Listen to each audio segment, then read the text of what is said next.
इस कार्यक्रम के पुण्यार्जक हैं राजगुरु ज्योतिष चमत्कारी विश्वविख्यात पवन जी शास्त्री। समस्या कैसी भी हो, समस्याओं का समाधान एक ही बार में, 100% गारंटी से निवारण। फैमिली प्रॉब्लम, व्यापार बिजनेस में नुकसान, सगाई शादी में रुकावट, फंसे हुए पैसे, डिवोर्स समस्या एवं अन्य समस्याओं के समाधान के लिए एक बार कॉल अवश्य करें। Mobile number 8209931336 9737202129।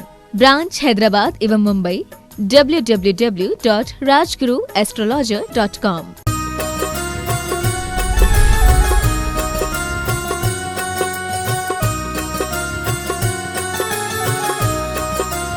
बोलिए आदिम तीर्थंकर आदिनाथ भगवान की जय जय जय। गुणायतन के मूल नायक चंद्रप्रभ भगवान की, आचार्य देव विद्यासागर जी महाराज की, परम पूज्य महामना विराज प्रमासागर जी महाराज की, मनोज्ञ मुनि संघ की, तीर्थराज सम्मेद शिखर जी की, अहिंसामयी जैन धर्म की। तीर्थराज सम्मेद शिखर के सुरम्य क्षेत्र में अवस्थित गुणायतन के दिव्य संमंडित में स्थित सभी भव्य जनों, आप हम सब विराजमान हैं जगत ज्येष्ठ जगत श्रेष्ठ आचार्यवर्य विद्यासागर जी महाराज के परम प्रभावक शिष्य, जो जगत विख्यात हैं, गुणायतन प्रणेता, संघ का संवर्धन प्रवर्तक, भावना प्रवर्तक एवं संरक्षण के रूप में, जिनकी सुमधुर वाणी से हम अपनी समस्याओं के निदान पा करके, अपनी शंकाओं के समाधान पा करके जीवन को धन कर पाते हैं। ऐसे श्री चरण में होकर के, चरण में उपस्थित होकर के हम आज अपनी शंकाओं के समाधान प्राप्त करें, उसके पूर्व में आप सबका अभिनंदन करता हूं। और अभिनंदन करता हूं उन सभी का जो अपने घरों में बैठ करके पारस चैनल, जिनवाणी चैनल एवं प्रमाणिक ऐप के माध्यम से अपनी समस्याओं को, अपनी शंकाओं को सुलझा रहे हैं। आइए हम सब गुरुदेव के चरणों में चलें। उसके पूर्व मैं चाहता हूं कि गुरुदेव का शुभ आशीष हमें प्राप्त हो। अतः मेरे साथ उच्चारिए, नमोस्तु महाराज श्री, नमोस्तु महाराज श्री, नमोस्तु महाराज श्री। गुरुदेव का मानसस्थित गुणायतन कुछ ही माहों लोकार्पित होगा और उसमें कारण बने आप, आपका उदार भाव, आपका उदार सदाशय भाव। आज भी बहुत सारे जोड़ों ने अपने आप को गुणायतन संबद्ध किया है। मैं उनके नाम उच्चारूं, उन्हें बुलाऊं, उसके पूर्व मैं चाहता हूं कि आप सब भी गुणायतन का अवलोकन करें, देखें, जानें और गुणायतन की महिमा को समझ करके अपने जीवन को उसमें लगाएं, अपने जीवन की अर्चना को उसमें लगाएं। गुणायतन से जुड़ करके जीवन को गौरवान्वित करने के लिए अपने जीवन की सफल अर्चना को सफल बनाइएगा। आइए मैं उच्चारित कर रहा हूँ। निर्वाण निधि संबद्ध हुए श्रीमान आलोक कुमार जी इंदौर एवं श्रीमान रमेश चंद्र जी मनोहर देव विजयी जयपुर को यदि उपस्थित हों तो अपने स्थान में खड़े होकर के आशीष प्राप्त करें। आज उन्होंने अपने आप को संबद्ध किया गुणायतन की निर्माण निधि के रूप में। बहुत बहुत साधुवाद के साथ आपकी करतल ध्वनि उन तक पहुंचे। निर्माण मित्र के रूप में श्रीमती लीला प्रवीणचंद पाटनी, सीए विकास विभूति जैन इंदौर मध्य प्रदेश संबद्ध हुए हैं। वे ससम्मान आमंत्रित हैं, गुरुदेव चरणों में आए, आशीर्वाद प्राप्त करें। श्रीमान प्रवीणचंद जी पाटनी, श्रीमती लीला जी पाटनी, आइए विकास जी के साथ हैं, नहीं है, आपकी करतल ध्वनि उन तक पहुंचे। उनके सत्कार की हम बारंबार अनुमोदना करते हैं। गुणायतन से निर्माण सारथी के रूप में आज संबद्ध हुए हैं श्रीमान बसंत जी जैन, संतोष जी जैन, राजेश जी जैन, शैलेश जैन इंदौर मध्य प्रदेश ससम्मान आमंत्रित है, मंच में आए, गुरुदेव चरणों की अभिवंदना करें, आशीर्वाद। आइए मंच में आइए, आशीर्वाद प्राप्त करें। और उनका सम्मान करने के लिए ससम्मान आमंत्रित कर रहा हूं गुणायतन के सीईओ श्रीमान सुभाष जी जैन एवं श्रीमान सुनील जी जैन, सीएफ गुणायतन देहरादून। सम्मान करने की आपकी तालियां लगातार अनुगूंजित होती रहें, लगातार आप अनुगूंज आपकी तालियों की निरंतर होती रहनी चाहिए। ऐसा सत्कार इन्होंने किया है जिसकी हम जितनी प्रशंसा करें वह कम है। आज गुणायतन से शुद्धर के रूप में चित्र चलते हुए हम देखेंगे, चित्र देखेंगे हम टीवी में, जो आज संबद्ध हुए हैं गुणायतन शुद्धर के रूप में। श्रीमान मुकेश कुमार जी, श्रीमती सीमा जी, श्रीमती शालिनी जी, अंकित जी जैन, सीए शिखा जैन इंदौर मध्य प्रदेश। इनको हम चित्र के माध्यम से देखकर इनकी अनुमोदना करते हैं। इनके सत्कार की बारंबार आपकी तालियों का गूंज इंदौर तक पहुंचे और हम चाहते हैं कि ये समय आए कि एक गुणायतन के ट्रस्टी बनकर के जीवन को धन्य करें। श्री बसंत कुमार जी, संतोष जी जैन, राजेश जी जैन, शैलेश जैन इंदौर मध्य प्रदेश, इनका सम्मान हो रहा है। सम्मान कर रहे हैं गुणायतन के सीएफओ श्रीमान सुनील जी एवं श्रीमान सुभाष जी जैन, सीईओ गुणायतन। और मैं सीधे सीधे आपको ले चलता हूं। श्रीमान राजेश जी पाटनी, अनन्य गुरु भक्त यहाँ उपस्थित हैं। मैं उन्हें सम्मान आमंत्रित कर वे आए, गुरु चरणों की वंदना करें, आशीर्वाद प्राप्त करें। और इनका सम्मान करने के लिए आमंत्रित कर रहा हूँ गुणायतन के श्रीमान सिद्धार्थ जी जैन एवं कासलीवाल कानपुर एवं श्रीमान कपूर जी जैन को वे आए कपूर जी कोटा सम्मान करने के लिए, राजेश जी का सम्मान करने के लिए। आपकी तालियां लगातार बजती रहें। एक महत् कार्य गुणायतन के लिए निरंतर कर रहे हैं, अथक रूप से कर रहे हैं श्रीमान राजेश जी पाटनी जयपुर। इनका सम्मान में आप तालियां लगातार बजाते रहिएगा। आइए श्रीमान कपूर जी एवं श्रीमान सिद्धार्थ जी सम्मान करने के लिए आए। और पहले प्रश्न के लिए आमंत्रित कर रहा हूं नोएडा से श्रीमती खुशबू जी जैन, श्रीमान राजेश जी जैन नोएडा तैयार हैं। श्रीमती कुसुम जी जैन कोटा है उपस्थित, अपने स्थान में खड़े हो जाए सीखते साथ। खुशबू जी, श्रीमान जी राजेश जी। और तैयार हैं कुसुम जी जैन कोटा, अपने स्थान में खड़े हो जाएं, वो भी उनके पास हम माइक पहुंचा सकें। महाराज जी के चरणों में मेरा बारंबार नमोस्तु नमोस्तु नमोस्तु। हम नोएडा से आए हुए 45 तीर्थयात्री उन सभी की ओर से मैं आपको नमन करती हूँ। मेरा प्रश्न यह है कि जब भी कोई धर्मानुरागी किसी तरह का दान पुण्य करते हैं तो उन्हें स्मृति चिन्ह, मंगल कलश व अन्य धार्मिक वस्तुएं प्रदान की जाती है। उनमें से बहुत सी वस्तुएं तो हम अपने घर के मंदिर जी में लगा देते हैं, लेकिन जगह के अभाव में सब वस्तुएं नहीं लगा पाते हैं। तो उन्हें हम किस तरह उपयोग में लाएं कि उनकी किसी तरह की अवहेलना भी ना हो और हमें भी किसी तरह का दोष ना लगे। देखिए, समाज का ये कर्तव्य है कि किसी का सत्कार करे, और सत्कार स्वरूप कोई स्मृति चिन्ह अगर दिया जाता है तो बुरा नहीं। लेकिन यदि हमारे पास व्यवस्था नहीं तो हम अपने विवेक का प्रयोग कर सकते हैं। मैं एक घटना सुनाना चाहूँगा। एक बार की बात है, मेरे पास आचार्य महाराज की एक बहुत सुंदर तस्वीर आई जिसमें सोने की गोल्ड ग्लास पर सोने की क्लिंकलिंग की हुई थी। किसी ने एक तस्वीर मुझे भेंट की। मैंने एक सज्जन को तस्वीर देनी चाहिए। वो आचार्य महाराज के बड़ा भक्त थे। यह सोचकर कि ये तस्वीर इनको दे दें, ये योग्य पात्र है।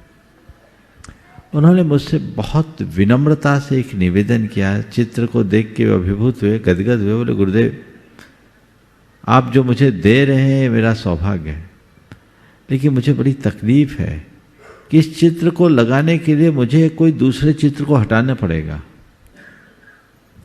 तो महाराज जी, मुझसे लगता है कि ये अपराध हो जाएगा, अब आप बताइए मैं क्या करूं। मैंने कहा, ये रहने दे, किसी और को जाएगी। तो अगर समाज आपका सत्कार करती है और कोई ऐसी सामग्री आपको प्रदान करती है, आप लीजिए और विनम्रतापूर्वक उसे लौटा दीजिए। घर में अटाल बना के मत रखिए, वहीं छोड़ के चले जाइए और नम्रता के साथ, आपने हमारा सम्मान किया, इसके लिए आभार, लेकिन आप रखिए, किसी और के काम में आ जाए। ऐसा कर सकते हैं कि नहीं? हाँ महाराज। बस ठीक। नमस्ते महाराज जी, बहुत बहुत श्रीमती कुसुम जी कोटा से उपस्थित हो।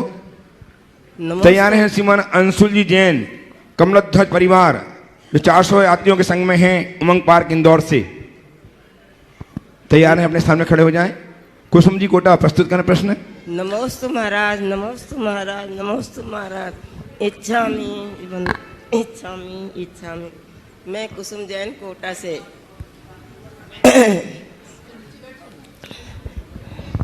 महाराज जी, मेरा प्रश्न है कि पुद्गल का जीव पर बहुत उपकार है।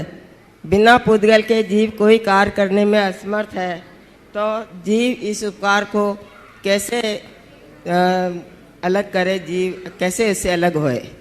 अलग तो नहीं हो सकता, बस इतना करे कि ये पुद्गल सबके उपकारी बने रहे, उसमें ऐसा कुछ ना करे कि ये हमारे लिए भिखारी बन जाए। समझ गए? चलिए आइए श्रीमान अंशुल जी जैन, कमलध्वज परिवार इंदौर। और तैयार हैं श्रीमती रिंकी नीरज जी अंकलेश्वर, अनमोल जी नीरज जी जैन अंकलेश्वर के साथ गुजरात से।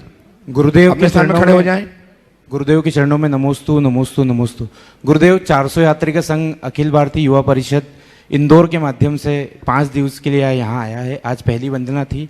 आपका मंगल आशीर्वाद हम सभी यात्रियों को प्राप्त हो। मेरा प्रश्न यह है गुरुदेव कि भारतीय शिक्षा पद्धति में आचार्य श्री के अनुसार, आचार्य श्री के मार्गदर्शन में चेंजेस तो हुए, पर अभी भी कई सरकारी व प्राइवेट स्कूलों में जो बेसिक धार्मिक ज्ञान बच्चों को दिया जाता है उसमें कहीं ना कहीं जैन धर्म का अनुपात ना के बराबर है, जो बेसिक धर्म ज्ञान है।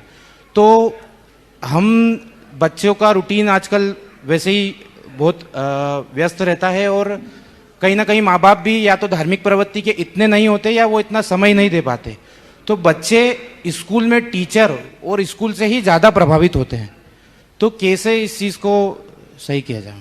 देखिए, ये बहुत गंभीर सवाल है। इस विषय में अनेक बार हमने मार्गदर्शन दिया है। इसका एक ही उपाय है कि बच्चों को या तो घर में पढ़ाया जाए धर्म की शिक्षा, अथवा पाठशालाओं से संबद्ध किया जाए। प्रामाणिक पाठशाला इसकी बड़ी मजबूत कड़ी है।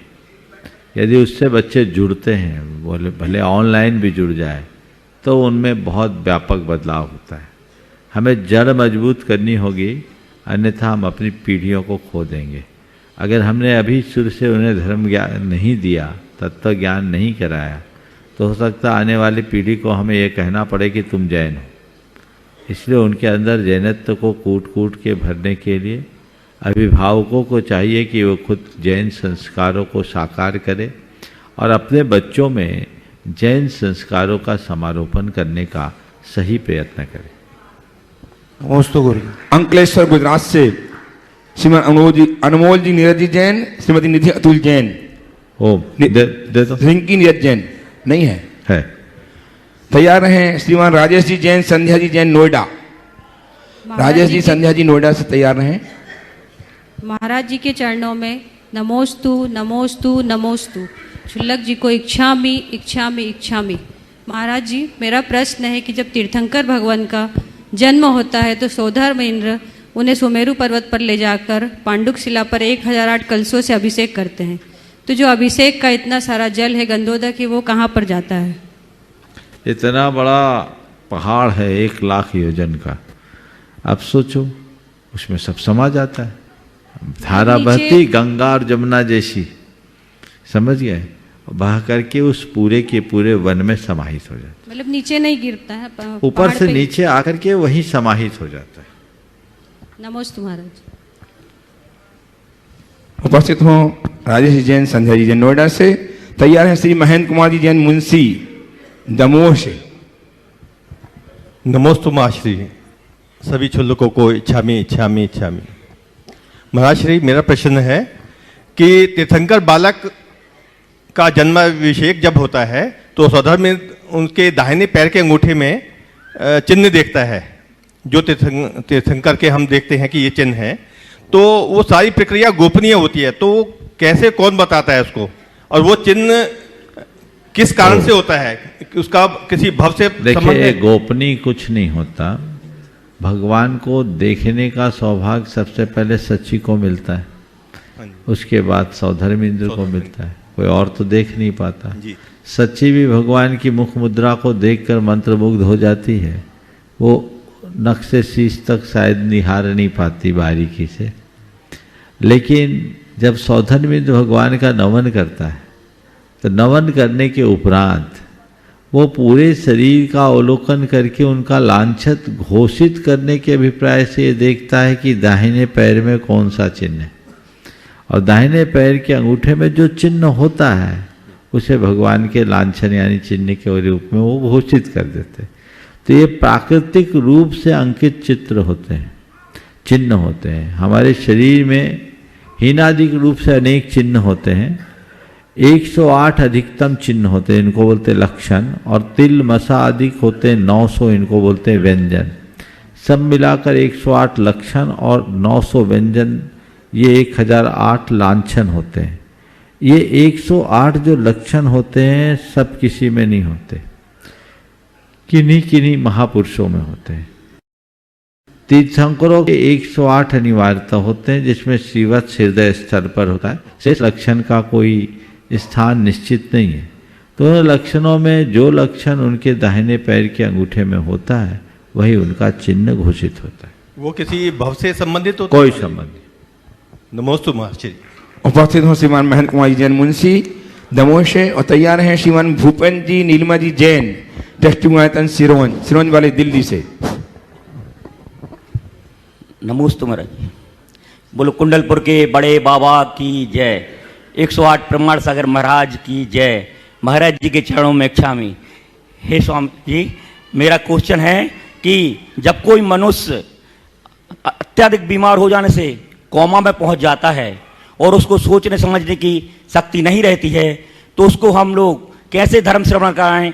कृपया मार्गदर्शन दें। नमोस्तु। सोचने समझने सुनने की शक्ति नहीं हुई तब उसके धर्म श्रवण कैसे कराएं? नमोकार आदि जपे, ये सोचे कि इनकी सूक्ष्म चेतना भी उसे सुन ले तो इनका उद्धार हो जाए, और इस भाव से अपना धर्म ध्यान करे कि इसके प्रभाव से इनकी सद्गति हो जाए। हालांकि ये बहुत ही कठिन काम है। जब होश में भी व्यक्ति तत्व ग्रहण नहीं करता तो बेहोशी में क्या करेगा? इसलिए जो धर्म ध्यान करना है अपने होश हवास में कर लेने की कोशिश करो, क्या पता कब क्या हो जाए। नमोस्तु। आईएएस महाराज ट्रस्टी श्रीमान भूपेंद्र जी श्रीमती नीलिमा जी जैन सिरोंज वाले दिल्ली से। तैयार हैं श्रीमती मंजू देवी भींडर से। नमोस्तु महाराज श्री, नमोस्तु महाराज श्री, नमोस्तु महाराज श्री। क्षामी महाराज। महाराज जी, मेरा प्रश्न ये है, समय के साथ साथ हमारे खान पान, रहन सहन, ऋतुएं, भौगोलिक स्थिति सभी कुछ में परिवर्तन होता है।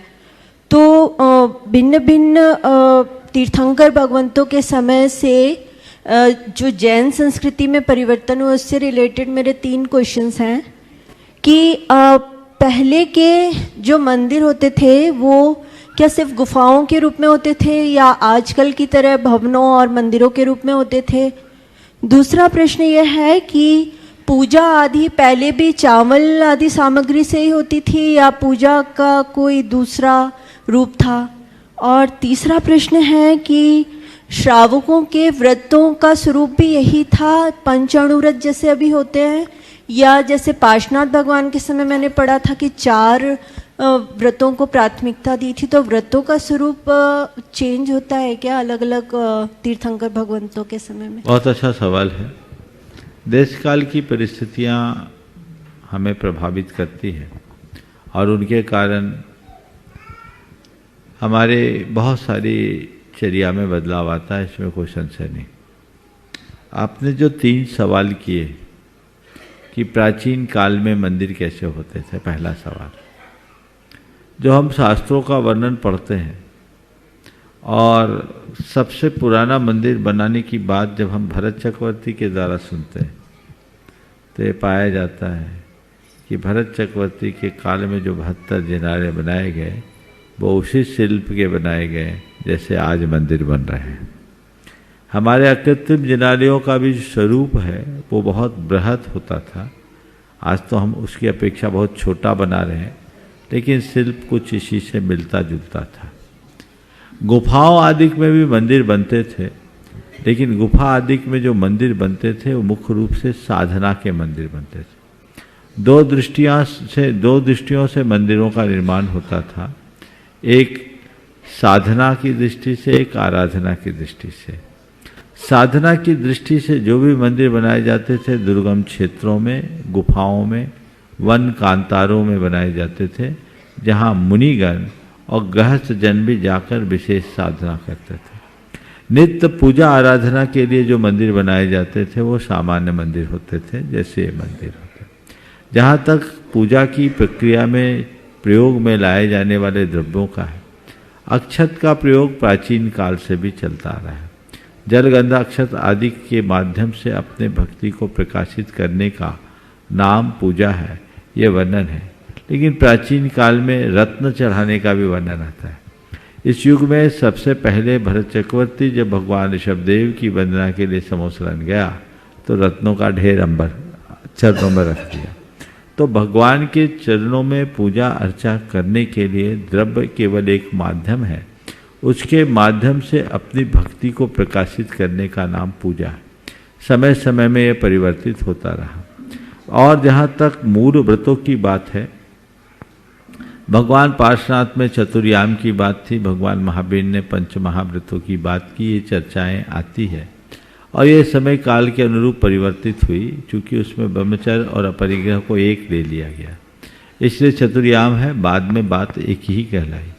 जहाँ तक अनुव्रतों का सवाल है, भगवान महावीर के बाद से आज तक भी 5 अनुव्रत, 3 गुणव्रत, 4 शिक्षा व्रत, 12 मूल व्रत तो जो के तो रखे गए, लेकिन अष्टमूल गुणों में काफ़ी कुछ परिवर्तन हुआ।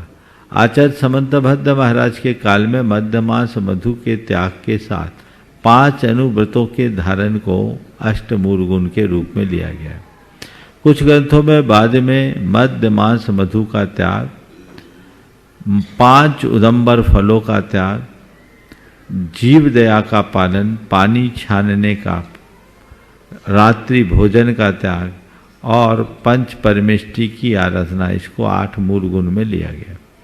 और जब इसमें भी शिथिलता आई तो एक तीसरा रूप बना, जिसमें मध्य मांस मधु का त्याग और पंच उदंबर फलों का त्याग, तो ये 8 मूल गुण के रूप में रहा। ये श्रावकों के मूल गुणों में परिवर्तन है, पर मुनियों का जो मूल गुण 28 मूल गुण भगवान ऋषभ देव से लेकर आज तक अच्छुन्न बना है, उसमें कोई परिवर्तन नहीं है। उपस्थित हों आपकी कल्पना होने के साथ। भूपेंद्र जी। महाराज जी, मेरा एक प्रश्न ये है कि हमें पल पल हमारे पास चॉइसेस होती हैं, हमें एक डिसीजन लेना होता है, तो ये जो डिसीजन मेकिंग का प्रोसेस है, क्या यही हमारे कर्म का, इसी से हमारे कर्म बनते हैं? क्योंकि हम भाव देखते हैं, प्रतिक्रिया करते हैं, तो क्या यही हमारे कर्म का प्रोसेस है, बनने का प्रोसेस? देखिए, डिसीजन मेकिंग हमारी एक बहुत बड़ी पावर है, ये एक नैसर्गिक प्रतिभा है। किसी किसी के लिए डिसीजन लेने में कोई देर नहीं लगती और वो अपना निर्णय सही लेते हैं, और कुछ लोग होते हैं जिनको निर्णय लेने में बहुत देर लगती है, और कई लोग ऐसे होते हैं सही निर्णय ही नहीं ले पाते, जो निर्णय होता गलत। तो जिनका पुण्य प्रबल होता है, जिनकी प्रतिभा बहुत निखरी हुई होती, वो सही समय पर सही निर्णय लेते हैं। कदाचित कोई गलत निर्णय हो भी जाए तो उसे सही में परिवर्तित करने की क्षमता अपने अंदर रखते हैं। तो क्षमता हम अभ्यास के बल पर विकसित कर सकते हैं। सवाल है सही निर्णय लेने की शक्ति को विकसित कैसे करें। तो उसका बड़ा सरल सा उपाय है, अपने गलत निर्णयों की समीक्षा करना शुरू कर दें और तय कर ले आगामी सिचुएशन में जब भी कभी होगा हम ऐसा नहीं करेंगे, धीरे धीरे हम सही निर्णय लेने में समर्थ हो जाए। नमोस्तु महाराज। आपके कर्तव्य होने के साथ शुभम भी पूछेंगे। हाँ, शुभम है ना साथ में। चलिए, आईपीएस श्रीमान शुभम जी एवं सम्यक जी जिनके सुपुत्र हैं, वे प्रश्न करने अपना तुरंत ही। नमोस्तु महाराज, नमोस्तु महाराज, नमोस्तु महाराज। क्षुल्लक जी को मेरा इच्छामि। महाराज, मेरा सवाल क्रियाओं के नाश, कषायों के नाश और नियंत्रण पर है। कई बार जैसे क्रोध आता है, किसी एक चीज़ पर आ जाता है, अगर हम थोड़ा ध्यान कर लें, उस समय नियंत्रण कर लें, सोच लें कि इस स्थिति पर क्रोध नहीं करना है, चाहिए बाद में आएगी, तो कोई नए प्रकार की स्थितियां उत्पन्न हो जाती हैं कभी, जिन पे शायद फिर से क्रोध आ जाता है। तो मेरा सवाल ये था कि क्या हम सिर्फ हर स्थिति में क्रोध को नियंत्रित कर सकते हैं, बाकी कषायों को भी, लोग भी जैसे इसी तरीके से कि कुछ चीज़ें छोड़ दी तो किसी नई चीज़ का शौक लग जाता है कई बार, तो क्या ऐसा हम कर सकते हैं कि सिर्फ उन्हें नियंत्रित कर सकते हैं कि कोई तरीका है जिससे नाश ही हो जाए उनका पूर्णतः? बहुत अच्छा सवाल आपने किया है। मैं चाहूँगा एक बार जोरदार करतल ध्वनि से इस युवा भाई का अभिनंदन करो। ये अभी आईपीएस के रूप में सिलेक्ट हुआ है और मुझे उम्मीद है अगली बार ये आईएएस बन के आए, क्योंकि अभी ये मेंस लिख कर आए हैं, ये इनका तीसरा अटैम्प्ट है और दूसरे अटैम्प्ट में इन्होंने आईपीएस क्लियर किया। हमारी समाज का ये होनहार युवा प्रतिभा है, समाज को इनसे बहुत आशा और अपेक्षाएं हैं। ऐसे संस्कार निष्ठ लोग यदि इस तरह के क्षेत्र में आगे बढ़ेंगे तो उससे समाज की सुनिश्चित रूप से उन्नति होगी, मुझे ऐसी उम्मीद है। तुम्हारा जो सवाल है, क्या केवल कषायों को नियंत्रित करके हीनाधिक किया जा सकता है या कषायों को नष्ट भी किया जा सकता है? कषायों को नियंत्रित भी किया जा सकता है और कषायों को मंद भी किया जा सकता है, निःशेष भी कर सकते हैं। आज के दौर में हम कषाय का क्षय नहीं कर सकते, कसाय को मंद ही कर सकते हैं, लेकिन ये मंद कसाय ही हमें निष्कसाय बनाएगी कालांतर में। निष्कसाय तो वो होंगे जो परम ध्यान में लीन होंगे, जो हमारी शास्त्रीय भाषा के अनुसार छपक श्रेणी में चढ़ेंगे, वे कसायों को नष्ट कर सकते हैं। लेकिन यदि हमने कसायों को मंद कर दिया तो हमारा बहुत फर्क पड़ सकता है। और उसमें भी कसाय की 4 अलग अलग कैटेगरीज है। उनमें से हम कुछ कसायों को जीत सकते हैं। जो निचले स्तर की कसाय है, जो बड़ी तीव्र होती है, उन पर हम विजय पा लें तो ये कसाय विजय है। और विजय का मतलब क्या होता है? सामने वाले को पस्त कर देना ही अपनी जीत है। अभी कसाय हमें पस्त करी है, हम कसायों को पस्त कर दें तो हमारी जीत होगी। समझ गए? तो कसायों को नियंत्रित करके हम धीरे धीरे निष्कसाय भाव की ओर अग्रसर हो सकते हैं। उस दिशा में हमें बढ़ने का प्रयत्न करना चाहिए। सवाल है कि हम ये कैसे करें। ज्ञान भाव से अपने कसायों का शमन किया जा सकता है। हम खुद देखें, जहां हमारे सामने बोध होता है वहां क्रोध नहीं होता। अभी तुम्हें कोई कुछ बोल भी दे, गुस्सा आएगा? इस वक्त क्यों नहीं आएगा? आपके सानिध्य महाराज, उससे ज्यादा क्या? हमारे सामने खड़े हो और तुम्हें लग रहा है, तुमने अपने माइंड में एक कोड बैठा रखा है कि ये क्रोध करने की जगह नहीं है और यहाँ हमें क्रोध नहीं करना चाहिए। फिर यदि मैंने तुम्हें डांट भी दिया, हालांकि डांटूंगा नहीं, सपोज डांट दिया, तो भी तुम्हें क्रोध नहीं आएगा। क्यों? क्योंकि तुम्हारे हृदय में ये श्रद्धा बैठी है कि गुरुओं की डांट में भी आशीर्वाद होता है। वो डांटते भी हैं तो मेरे भले के लिए डांटते हैं ना। इसी तरह यदि अब कोई व्यक्ति है, अब तुम अफसर बन रहे हो, तुम्हारा कोई उच्च अधिकारी हो, तुम्हें डांट दे तो क्या करोगे? चुपचाप सुनोगे कि प्रतिवाद करोगे? सुनेंगे महाराज। सॉरी सर, यही बोलोगे ना? क्यों? क्रोध क्यों नहीं आया? क्योंकि ये बोध है। इनकी बात को अगर हम इस तरीके से क्रॉस करेंगे, प्रतिवाद करेंगे, तो मेरा कैरियर बिगड़ जाएगा। तो जहाँ बोध होता है वहाँ क्रोध नहीं होता। समझ गए? ये इस बात का उदाहरण है कि यदि हम ज्ञान भाव जगा लेंगे तो कषाय भाव का शमन आपो आप होगा।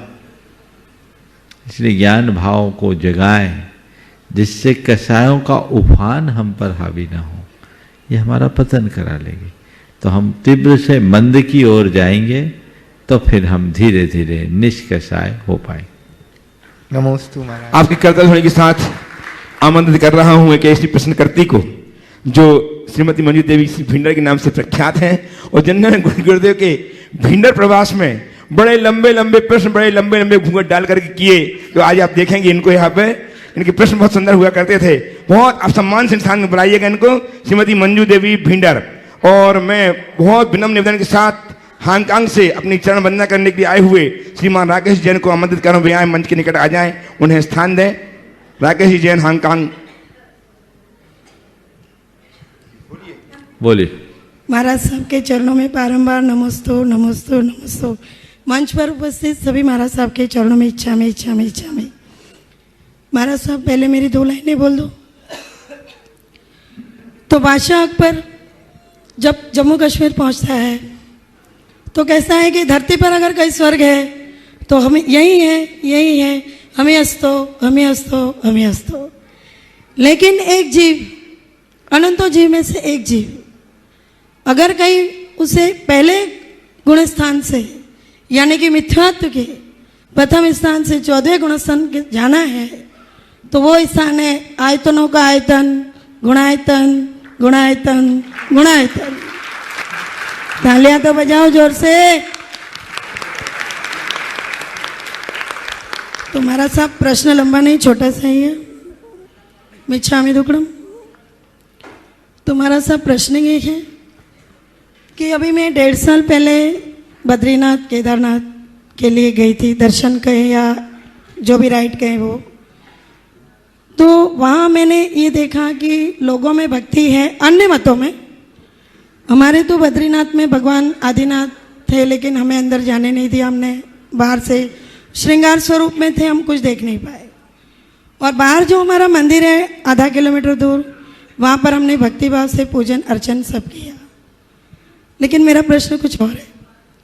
प्रश्न ये है कि हम अन्य मतों में भी जाते हैं या हमारे यहाँ भी जाते हैं दर्शनों के लिए, तो एक मैंने ये अच्छी चीज़ देखी कि एक तरफ गंगा माई कलकल करती हुई बर्फ़ के ग्लेशियरों से कलकल करता पानी, ठंडा पानी बहता हुआ आ रहा है, और दूसरी तरफ उसी के चरण में ये सीधा बह रहा है और सीधा गर्म पानी के सोते हैं। अभी हम पंचतीर्थी में राजगिरी में जाके आए, तो वहाँ भी हमने ये देखा कि एक तरफ तो लोग जा रहे हैं और वहाँ भी तीर्थ स्थान पर गर्म पानी के सोते हैं। तो प्रकृति हमसे क्या कहना चाहती है? कुछ हमारे पर कृपा कर रही है या हमें कोई संदेश दे रही है या कुछ और? प्रश्न आपके सामने। नमस्ते महाराज साहब।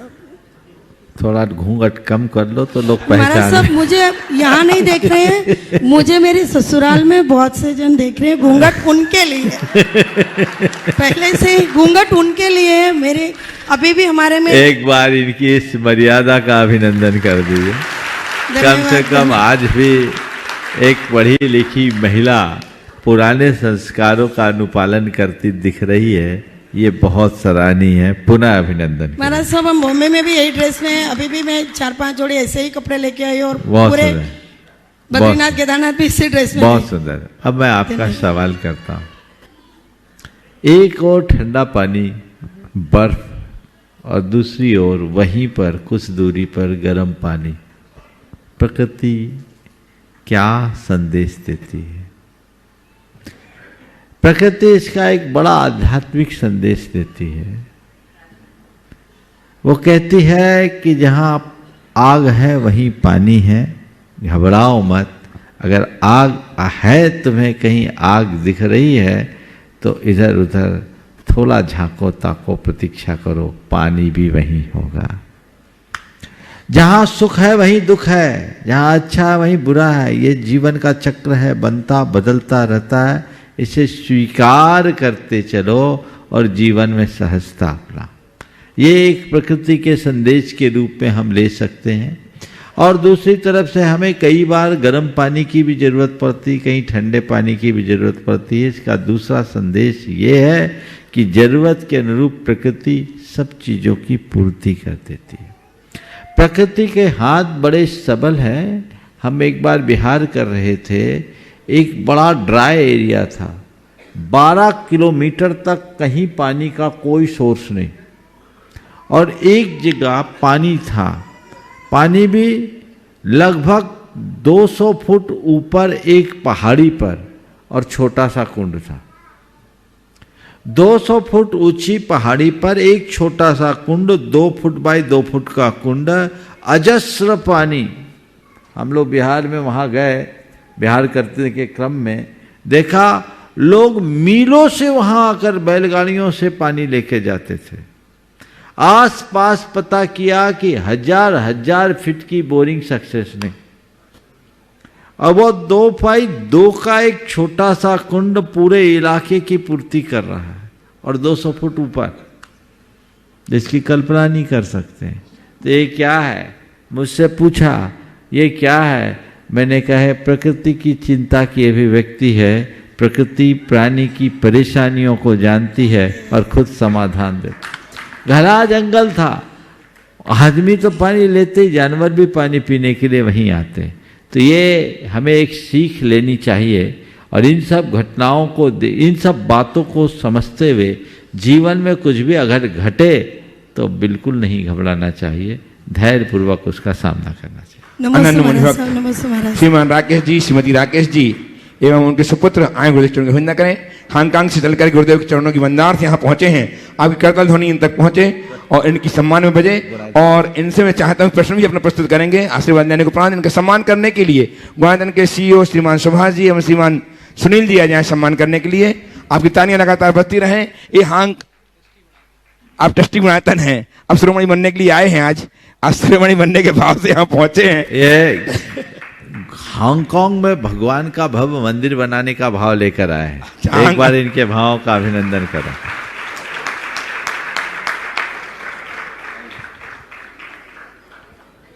और प्रश्न भी करेंगे। तैयार रहेंगे श्रीमान लवलेश जी जैन, श्रीमती साधना जी जैन, नोएडा। 45 तीर्थयात्रियों के समूह के साथ ये आए हुए हैं। प्रश्न कीजिए आप। माइक दीजिए, माइक। नहीं प्रश्न नहीं है। चलो लवलेश जी उपस्थित हो जाएं। तैयार हैं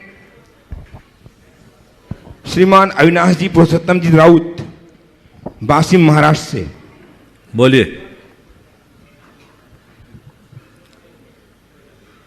ओम। बोलिए लवलेश जी। गुरुवार प्रमाण सागर जी महाराज जी चरणों में नमोस्तु नमोस्तु नमोस्तु। चुल्लक जी के चरणों में इच्छामी इच्छामी इच्छामी। मैं लवलेश जैन नोएडा से अपने साथी अशोक, कपिल, मनोज, मुकेश आदि के साथ से आया हूँ। हाँ। 2 लाइन कहना चाहूँगा कि सागर की लहरों से इच्छाएं यूं चलती हैं, बनती हैं बिगड़ती हैं, खत्म नहीं होती हैं। इसी से जुड़ा मेरा प्रश्न है महाराज जी कि इस बढ़ती उम्र में इच्छाओं के सागर में संयम की नौका को हम कैसे तैराएं? बढ़ती उम्र में इच्छाओं के सागर में संयम की नौका को हम कैसे तैराएं? नौका तैर जाएगी, बस हमें इतना पता रहे कि पानी नौका के नीचे हो, ऊपर ना हो, भीतर ना हो। एक जागरूकता रखे। इच्छाओं के प्रवाह में अगर जीवन की नौका को आगे बढ़ाना चाहते हो बढ़ाओ, पर ये देखो ये प्रवाह नौका से नीचे हो, ऊपर नहीं। जो मनुष्य जीवन के साध्य और साधन के भेद को समझता है, उसके जीवन की नैया कभी नहीं डगमगाती।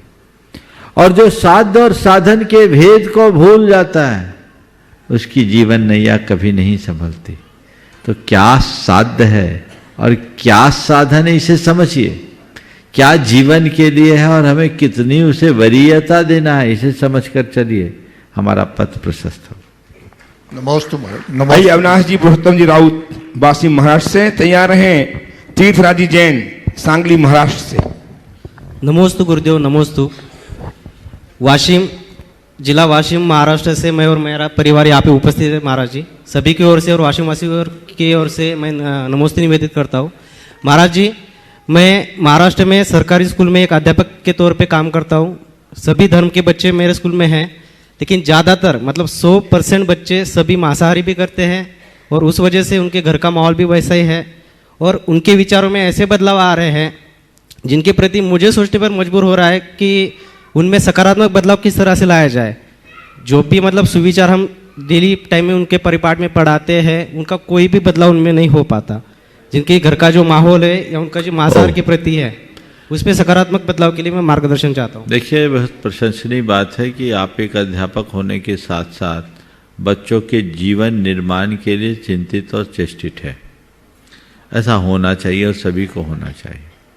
हमें ये बात सही है कि घर परिवार का प्रभाव उन पर बहुत गहरा पड़ता है, लेकिन बच्चों के हृदय में बैठकर धीरे धीरे उनके हृदय को परिवर्तित किया जा सकता है। उन्हें हम उचित अनुचित का मौका बेमौका बोध कराते रहें और आहार विज्ञान को हम सिखाएं। यदि आहार विज्ञान उन्हें हमने समझा दिया तो उनके खान पान में व्यापक बदलाव आ सकता है। नमस्ते महाराज। उपस्थित हो तीर्थराज जी जैन, सांगली महाराष्ट्र से। और तत्पर हैं व्रती बहन सुनीता दीदी बांसा, दमोह से।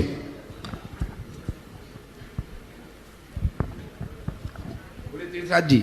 महाराज जी नमोस्तु नमोस्तु नमोस्तु। मनुष्य जीवन को हम सार्थक कैसे बनाएं?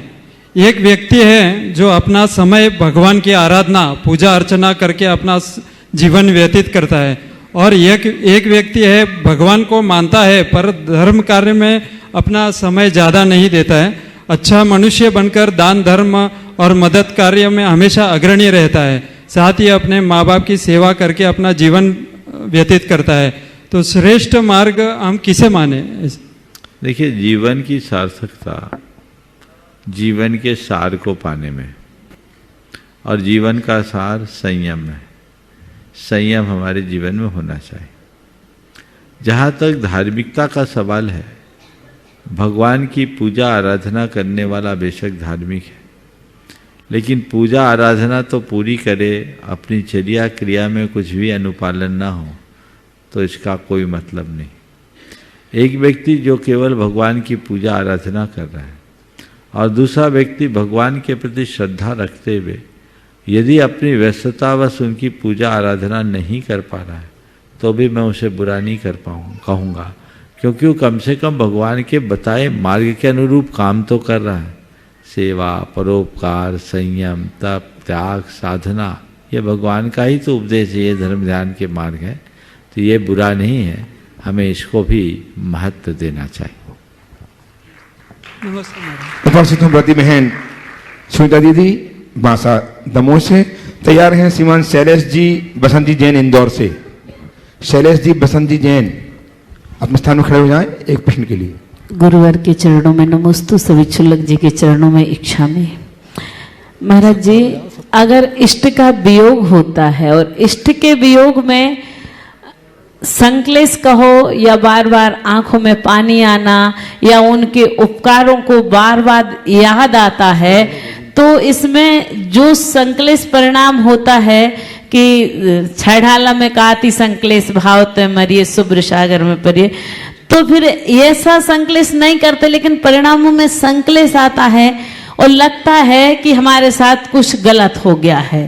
तो इस बारे में अगर हम भगवान को दोष दें या अपने को दोषी ठहराएं, और कैसे हम इस जो हमारा इष्ट का वियोग हुआ है उसमें हम सहनशीलता कैसे रखें? देखिए, इष्ट का वियोग होना, अनिष्ट का संयोग होना, ये तो संसार की नियति होते रहती है। ऐसा कोई प्राणी नहीं है जिसके इष्ट का कभी वियोग ना हुआ हो और जिसके साथ कभी अनिष्ट का संयोग ना हुआ। हम लोग अक्सर बोलते हैं इष्ट वियोग अनिष्ट योग में सहनशीलता दिखलाऊं, तो हमें वो सहनशीलता दिखलानी चाहिए, लेकिन ये हमारी दुर्बलता है। हमारे अंदर का राग भाव हमें प्रभावित करता है। जो हमारा प्रिय होता है, जो हमारा इष्ट होता है, यदि उसका वियोग होता है तो हमारा मन उसे स्वीकार नहीं कर पाता। उसके प्रति होने वाला राग भाव और बढ़ जाए तो मोह भाव हमें बार बार उद्वेलित करता है और रुलाता है, और ऐसे रुदन में व्यक्ति के परिणाम संक्लिष्ट होते हैं, शोक मग्न होता है और असाता का बंध होता है। तो शोक मग्नता संक्लेश की चरम सीमा है, इससे बचना चाहिए। जहाँ तक किसी इष्ट के वियोग के बाद उसकी स्मृति आने का सवाल है, तो स्मरण का आना एक स्वाभाविक प्रक्रिया है। स्मृति आना और स्मृति में खोना, इन दोनों में बड़ा अंतर है। किसी का हम पर उपकार है, किसी के साथ जीवन के क्षण बीते, स्मृति आती है, और ये मानवीय स्वभाव है कि उसकी स्मृति आने पर आँखों से आंसू भी आ जाते हैं। आँखों का आंसू पिघल जाना, आँखों से आंसू होना आना संक्लेश का लक्षण नहीं है। मन में दुख का अनुभव होना, मन में क्षोभ होना, व्याकुलता होना संक्लेश की पहचान है। तो स्वीकार करो भाई, ठीक है, आना जाना लगा हुआ है, कोई किसी के आने जाने को रोक नहीं सकता। हमारा सामने वाले का इतने ही दिन का संयोग था। ऐसे ज्ञान के बल पर अपने मन को समाधान देना चाहिए, और ये भाव उस समय तत्व ज्ञान का होना चाहिए कि इस संसार में सब कुछ नदी नाव संयोग के समान है। आया है सो जाएगा, राजा रंग फकीर, सबको आज नहीं कल जाना है। जिसकी जब बारी होती है तब उसको जाना ही पड़ता है, कोई किसी को रोक नहीं सकता। अंदर ऐसी समझ आते ही मन शांत होता है। हमारे पुराने संस्कार बार बार उभरते हैं और उसके उभरने से एक प्रकार का उफान मन में आता है। तत्व ज्ञान के 4 बूंदों के छींटे डाल दो, सारा उफान शांत हो जाएगा। तो स्मृति होना अलग बात है, स्मृति में खो जाना, उसके अलावा और कुछ न देखना और कुछ न सुनना, बस उसमें ही मगन होना, ये तीव्र संक्लेश परिणाम के द्योतक हैं, जो भूमिकानुसार छठे गुण स्थान तक होते हैं। इष्ट वियोग अनिष्ट योग रूप अर्थ ध्यान मुनियों को भी होता है, लेकिन इसे जितना कम कर सको उतना करो, क्योंकि ये आकुलता प्रदायक है। फिर ये कैसे, किसने कह दिया कि अच्छा का फल आज नहीं और बुरा का फल भी आज नहीं? तत्काल मिलता है। क्या मिलता है? तत्काल मिलता है। पुण्य और पाप के दो फल हैं, एक तात्कालिक फल और एक पारंपरिक फल। हम लोग पारंपरिक फल की तरफ भागते हैं। अगर तात्कालिक फल नहीं तो पारंपरिक फल भी नहीं मिलेगा। पहले तात्कालिक फल, बाद में पारंपरिक। रसगुल्ला खाते हैं, मुंह मीठा होता है कि नहीं? कितनी देर बाद? लेकिन शरीर में ताकत कब आती है? हाँ, खून कितने दिन में बनता है? टाइम लगता है ना, जब पूरा हजम हो जाए। तो वो पारंपरिक है, पर शरीर को संबल मिलना, मुंह का मीठा होना तात्कालिक फल है। समझ गए? तो पुण्य का तात्कालिक फल है संतुष्टि और पारंपरिक फल है सुख समृद्धि, और पाप का तात्कालिक फल है संताप और पारंपरिक फल है दुख दारिद्र्य। तो जो सुख संतुष्टि समृद्धि है वो परंपरा से मिल रही है, लेकिन संतुष्टि तो तुरंत मिलेगी। एक धर्मी को ही संतुष्टि मिलेगी, पापी को नहीं। और पापी को संताप तो तुरंत मिलेगा। इसलिए ये मिथ भूल तोड़ दीजिए कि पुण्य पाप का फल तुरंत नहीं मिलता, तुरंत मिलता है। समझ गए? और उस फल को पहचान कर जीवन को बदलने का प्रयत्न कीजिए। निवेदन है पूज्य क्षुल्लक श्री आदर सागर जी महाराज के चरणों में कि हमारी ज्ञान वृद्धि हेतु अपना प्रश्न प्रेषित करें। नमोस्तु भगवान। महाराज जी, सामायिक में नमोकार की माला फेरने को कहते हैं और इसे पदस्थ ध्यान कहा गया है। इसे किस प्रकार से करना चाहिए और व्यक्ति सामायिक किस प्रकार से करे ताकि वह संस्कार उसका एक दिन शुक्ल ध्यान में परिवर्तित हो जाए? देखिए, सामायिक हमारी साधना की एक बड़ी उत्तम क्रिया है। सामायिक के विषय में आचार्य समंतबद्ध महाराज ने कहा है कि व्रत पंचक परिपूरण कारण मौधान युक्तेन। ये पांचों व्रतों की परिपूर्णता का कारण है। तो सामायिक के प्रति विशेष रुचि और उत्साह होना चाहिए। आज लोगों की पूजा आराधना जैसी धार्मिक क्रियाओं के प्रति जितनी अभिरुचि है, सामायिक के प्रति वैसी रुचि कम दिखती। वो रुचि दिखनी चाहिए, रुचि बढ़ाइए। ये हमारे पांचों व्रतों की पूर्णता का कारण है, कर्म निर्जरा का एक विशेष कारण। सामायिक करे तो कैसे करे? महाराज जी ने बहुत अच्छा सवाल किया। सामायिक का मतलब क्या है? आर्त रौद्र परित्याग तद्धि सामायिकम मतम। मन को खोटे विचारों और भावों से बचा लेने का नाम ही सामायिक है। मन की समता को बनाए रखने का नाम ही सामायिक है। पर उस अभ्यास को बनाने के लिए एक पूरी प्रक्रिया होती है। सबसे पहले पूर्व अथवा उत्तर की ओर अभिमुख होकर 9 बार नमोकार मंत्र पढ़ें और नमोकार मंत्र पढ़ करके पूरब दिशा विदिशाओं में जितने भी अरहत सिद्ध आचार्य उपाध्याय साधु हैं, केवली हैं, चैत्य हैं, चैत्यालय हैं, उन सबको मैं मन वचन काय से प्रणाम करता हूँ। और प्रणाम करके 3 बार आवर्त करे। ऐसे ये आवर्त हुआ और उसके बाद नीचे बैठकर एक बार प्रणाम करें। फिर दक्षिण दिशा की ओर खड़े होकर 9 बार नमोकार मंत्र पढ़े। दक्षिण दिशा और विदिशा में जितने भी अरहत सिद्धाचार्य उपाध्याय साधु हैं, केवली भगवंत हैं, जिन चैत्य चैत्यालय हैं, योगी गण हैं, उन सबको मैं मन वचन काय से प्रणाम करता हूँ। 3 आवर्त करके प्रणाम कर लीजिए।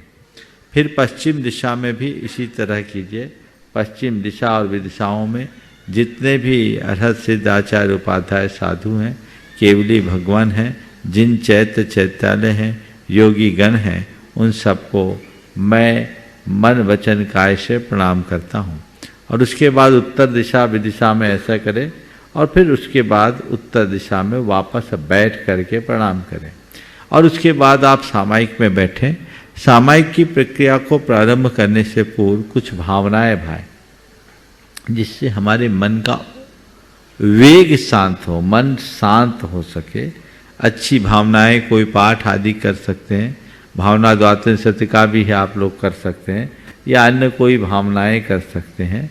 वो भावनाओं को भाने के बाद आप सबसे सरल रास्ता है मंत्र जाप, नमोकार मंत्र की आराधना करें। ये पदस्थ ध्यान है, तो आप श्वास प्रश्वास से भी नमोकार की आराधना कर सकते हैं। माला लेकर के भी आप कर सकते हैं, अंगुली जाप के माध्यम से भी आप आराधना कर सकते हैं। और जब जाप करें तो केवल कोरम पूरा न करें, उसमें मन को रमाने का अभ्यास करें। मंत्र जाप के साथ साथ आप 12 भावनाओं का चिंतन कर सकते हैं, अन्य आत्मा के तत्व का स्वरूप विचार में ला सकते हैं, पदस्थ पिंडस्थ रूपस्थ रूपातीत आदि ध्यान भी कर सकते हैं, जिस विधि से आप अपने मन को रमा सकते हैं, रमाने का अभ्यास कर सकते हैं। उससे धीरे धीरे आपका अभ्यास बढ़ेगा और मन में स्थिरता आएगी। और फिर आपकी 48 मिनट की सामायिक पूरी होने के उपरांत कोई एक पाठ करे और पाठ करके उस भावना को बार बार भाएं और वापस चारों दिशाओं में उसी क्रम से खड़े होकर आवर्त करें, आवर्त करके बैठे, आपकी सामायिक पूरी हो जाएगी। हमारा समय भी पूरा हो गया। बोलिए परम पूज आचार्य गुरुवर श्री जय जय जय परम पूज्य महामनम रजमा सगति महाराज की। ओ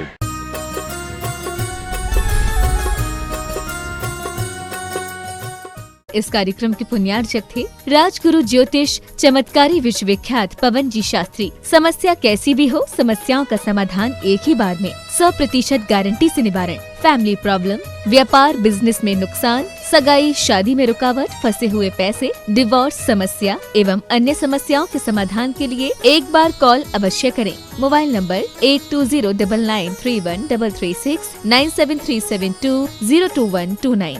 ब्रांच हैदराबाद एवं मुंबई www.rajguruastrologer.com।